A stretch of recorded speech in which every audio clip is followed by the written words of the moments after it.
Mortal Kombat 1 dropped in 2023, and suddenly Sub-Zero, the ice ninja we've known for 3 decades, is now Scorpion, wearing yellow and living his best get over here life. And the internet collectively lost its mind.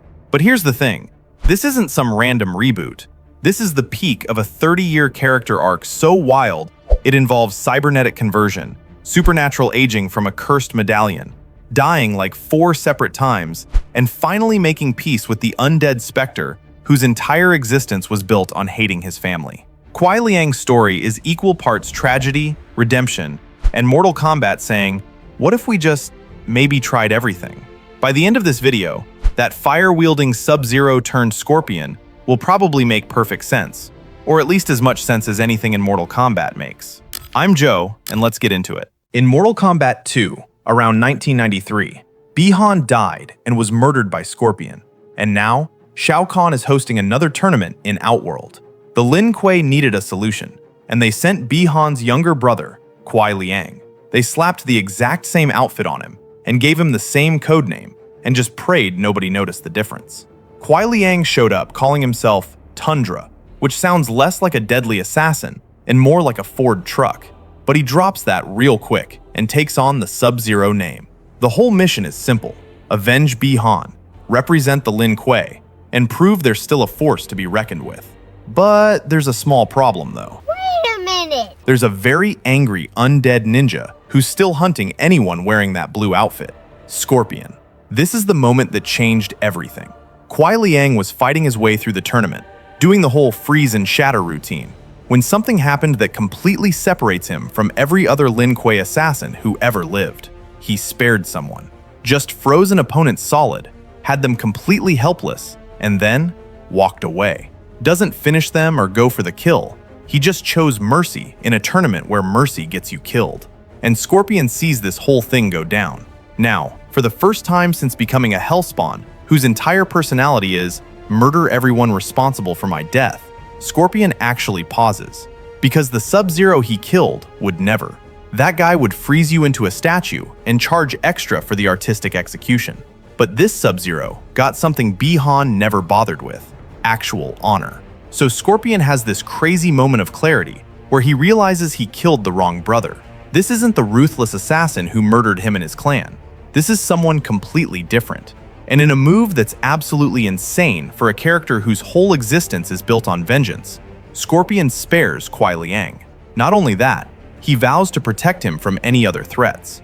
The demon who spent years in hell planning revenge on the Lin Kuei becomes the bodyguard of a Lin Kuei warrior. Wild doesn't even begin to cover it. This single moment defines everything about Kuei Liang going forward. He's not Bi-Han.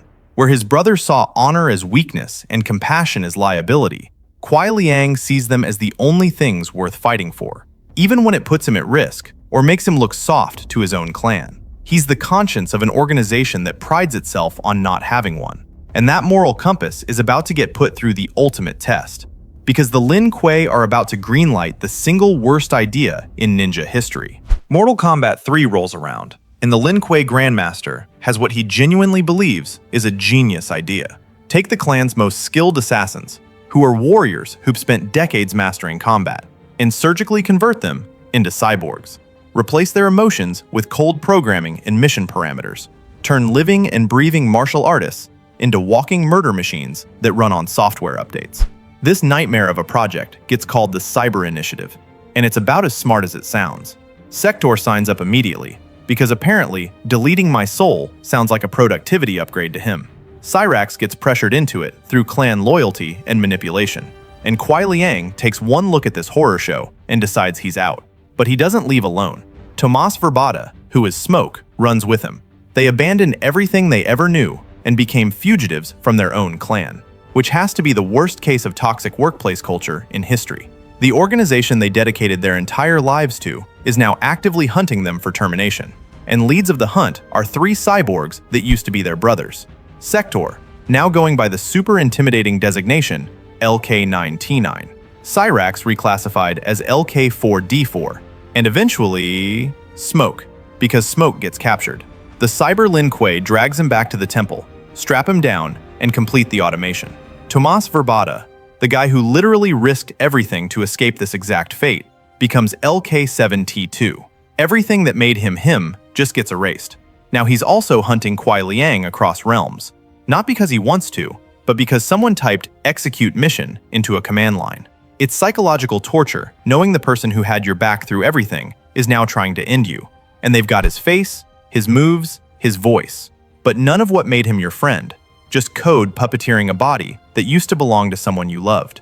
And Kuai Liang has to fight him. Actually, he has to fight all three of them: Sector, Cyrax, and Smoke, while also dealing with Shao Kahn, who is invading Earthrealm with armies of monsters. Because Mortal Kombat, as we all know, refuses to give anyone just one crisis at a time. But Kuai Liang doesn't break or surrender, because the second he gives up, everything the Lin Kuei believes becomes reality. That people are disposable hardware, and loyalty is just buggy code. So he runs, fights, and he survives, against 3 cybernetic hunters who don't sleep.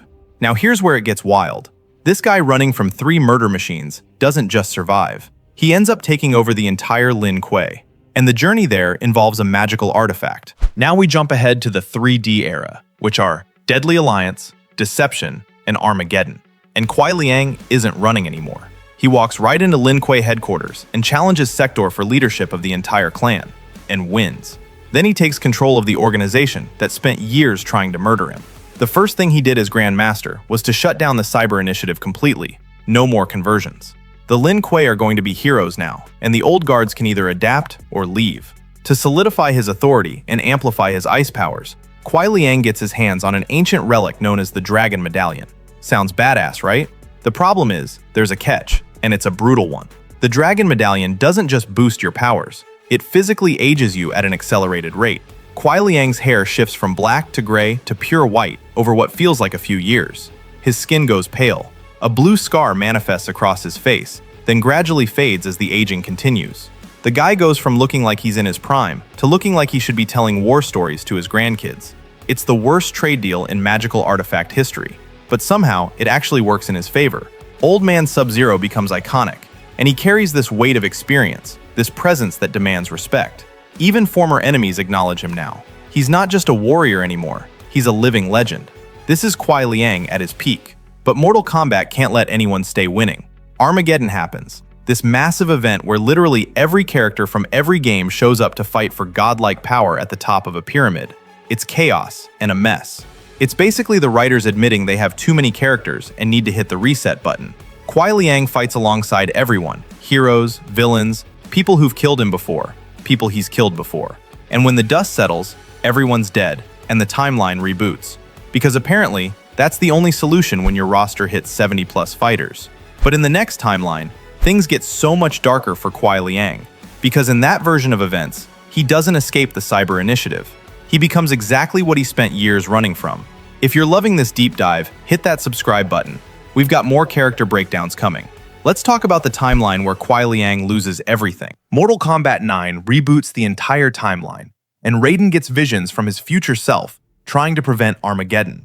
He spends the whole game thinking he's fixing things, while actually making everything catastrophically worse. In the original timeline, Kuai Liang escaped the Cyber Initiative. In this timeline, during Shao Kahn's full-scale invasion of Earthrealm, Sector and the Cyber Lin Kuei ambush Kuai Liang. They capture him, drag him back to the temple while he's fighting them the whole way, and they complete the procedure. Sub-Zero becomes Cyber Sub-Zero, and it's devastating to watch. He keeps the ice powers, which is something, but everything else gets buried. He's Unit LK520 now, and he fights for Lin Kuei without question, and without the capacity to refuse orders. This is existential horror. The character whose whole arc has been about making the right choice even when it's difficult, loses the ability to make any choice at all. Through some combination of Raiden's lightning magic and desperate improvisation, Kuai Liang's humanity gets restored, and the cybernetics comes off, piece by piece. He's human again, and his first reaction isn't relief or joy, it's grief. Deep, crushing grief. For himself, for Smoke, and for everyone who got converted and never got a second chance at being human. But Mortal Kombat isn't finished destroying this man, yet. During Shao Kahn's final assault on Earthrealm, Sindel gets a massive power boost and goes on an absolute rampage. She tears through Earthrealm's defenders in one of the most brutal sequences in the franchise, just massacring people left and right. Kuai Liang dies in that fight, and Quan Chi resurrects him as a revenant, a corrupted undead slave with twisted morals and glowing eyes. So the running tally is now human, cyborg, human, dead, and now undead puppet. Eventually, in Mortal Kombat 10, Raiden manages to purify him and restore him to actual life, fully human again. And that's when Kuai Liang makes a move that changes the entire trajectory of two clans. While digging through Sector's cyber memory files, because apparently cyborgs keep detailed records of every war crime, Sub-Zero discovers something that shatters everything the Lin Kuei were involved in the Shirai Ryu massacre. Yeah, Quan Chi orchestrated the whole thing, but the Lin Kuei participated, and they helped slaughter Hanzo Hasashi's entire clan and his family. The Lin Kuei's hands are also covered in Shirai Ryu blood. Kuai Liang could have deleted those files, or could have buried the evidence forever and protected the clan's image. Instead, he invites Hanzo Hasashi, who is now restored to human form after being Scorpion for decades, to the Lin Kuei temple, and he shows him everything. Then he does something that's never happened in centuries of clan warfare. He offers peace, a genuine alliance between the Lin Kuei and the Shirai Ryu, two organizations that have been murdering each other for generations, two men who've been through actual hell, sitting down and deciding to end the cycle. So after all that, why does Liu Kang reset everything and turn Kuai Liang into Scorpion? Mortal Kombat 1 hits in 2023 and wipes the slate completely clean. Liu Kang becomes a fire god and the keeper of time, which means he gets to redesign reality from the ground up. And he makes a choice that breaks 30 years of established canon. Kuai Liang isn't Sub-Zero anymore. He's Scorpion, and Bi-Han is Sub-Zero now, and he's the villain of the story. It's a complete role reversal, and when you understand the context, it's actually brilliant. Liu Kang watched the original timeline play out in its entirety. He saw Bi-Han fall into darkness and become Noob Saibot, a shadow wraith consumed by bitterness. He saw Kuai Liang spend his whole life cleaning up his brother's mistakes and redeeming the Sub-Zero name. So Liu Kang had this thought: what if I just flip the entire dynamic? Now Kuai Liang is the younger brother, desperately trying to save Bi-Han before he falls. The game opens with a mission. Bi-Han, Kuai Liang, and Tomas Verbata are sent by Liu Kang to steal Quan Chi's artifact. Mid-mission, while they're deep in enemy territory, Bi-Han just casually drops this bomb. He let their father die so he could take the Grandmaster position faster. Kuai Liang gets completely shattered by this. It's the moment he realizes his brother, the person he's supposed to trust with his life, is already too far gone.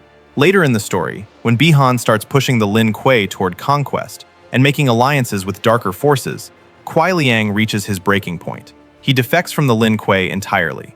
And here's the beautiful detail in the ending. We meet this young orphan that Smoke has taken in and started training. The kid's name is Hanzo Hasashi, the student who'll eventually inherit the Scorpion mantle that Kuai Liang wears now.